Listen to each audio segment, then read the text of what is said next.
Acte au chapitre 25. Festus, étant arrivé dans la province, monta 3 jours après de Césarée à Jérusalem.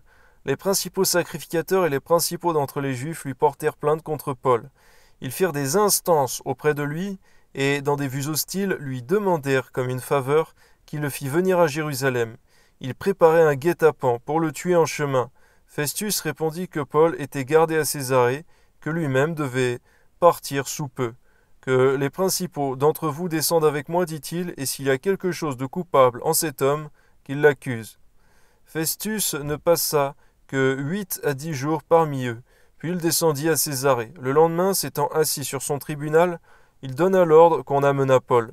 Quand il fut arrivé, les Juifs qui étaient venus de Jérusalem l'entourèrent et portèrent contre lui de nombreuses et graves accusations qui n'étaient pas en mesure, qui n'étaient pas en état de prouver. Paul entreprit sa défense en disant « Je n'ai rien fait de coupable, ni contre la loi des Juifs, ni contre le temple, ni contre César. » Festus, désirant plaire aux Juifs, répondit à Paul « Veux-tu monter à Jérusalem pour y être jugé sur ces choses en ma présence ?» Paul dit « C'est devant le tribunal de César que je comparais.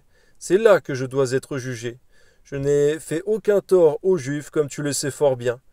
Si j'ai commis quelque injustice ou quelque crime digne de mort, je ne refuse pas de mourir. Mais si les choses dont ils m'accusent sont fausses, personne n'a le droit de me livrer à eux. J'en appelle à César. » Merci Seigneur, parce que Paul savait qu'il fallait qu'il aille à Rome, Seigneur. Et c'était vraiment cette parole d'autorité que tu lui as donnée, Seigneur. Que ton nom soit glorifié dans le nom de Jésus, parce que même Festus voulait l'envoyer à Jérusalem comme pour plaire aux Juifs, mais c'était à Rome qu'il devait aller. À toi soit la gloire, Seigneur, c'est toi qui as toujours le dernier mot. Amen. Alors Festus, après avoir délibéré avec le conseil, répondit « Tu en as appelé à César, tu iras devant César. » Quelques jours après, le roi Agrippa et Bérénice arrivèrent à Césarée pour saluer Festus. Comme ils passèrent là plusieurs jours, Festus exposa au roi l'affaire de Paul et dit « Félix a laissé prisonnier un homme contre lequel, lorsque j'étais à Jérusalem, les principaux sacrificateurs et les anciens des Juifs ont porté plainte en demandant sa condamnation. Je leur ai répondu que ce n'est pas la coutume des Romains de livrer un homme avant que l'inculpé ait été mis en présence de ses accusateurs, et qu'il ait eu la faculté de se défendre sur les choses dont on l'accuse. Ils sont donc venus ici, et sans différer, je m'assis le lendemain sur mon tribunal, et je donnai l'ordre qu'on amenât cet homme. Les accusateurs s'étant présentés ne lui imputèrent rien de ce que je supposais.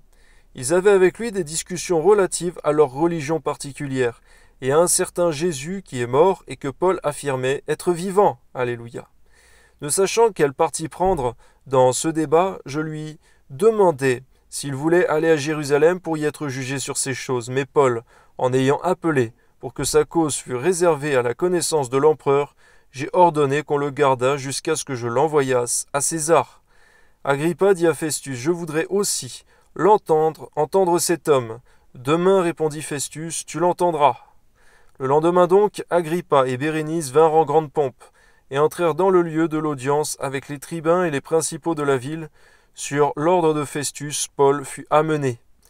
Alors Festus dit, Roi Agrippa, et vous qui êtes présents avec nous, vous voyez cet homme au sujet duquel toute la multitude des Juifs s'est adressée à moi, soit à Jérusalem, soit ici, en s'écriant qu'il ne devait plus vivre. Pour moi, ayant reconnu qu'il n'a rien fait qui mérite la mort, et lui-même, en ayant appelé à l'empereur, j'ai résolu de le faire partir. Je n'ai rien de certain à écrire à l'empereur sur son compte. C'est pourquoi je l'ai fait paraître devant vous et surtout devant toi, roi Agrippa, afin de savoir qu'écrire après qu'il aura été examiné. Car il me semble absurde d'envoyer un prisonnier sans indiquer de quoi on l'accuse. Amen. Gloire à Dieu.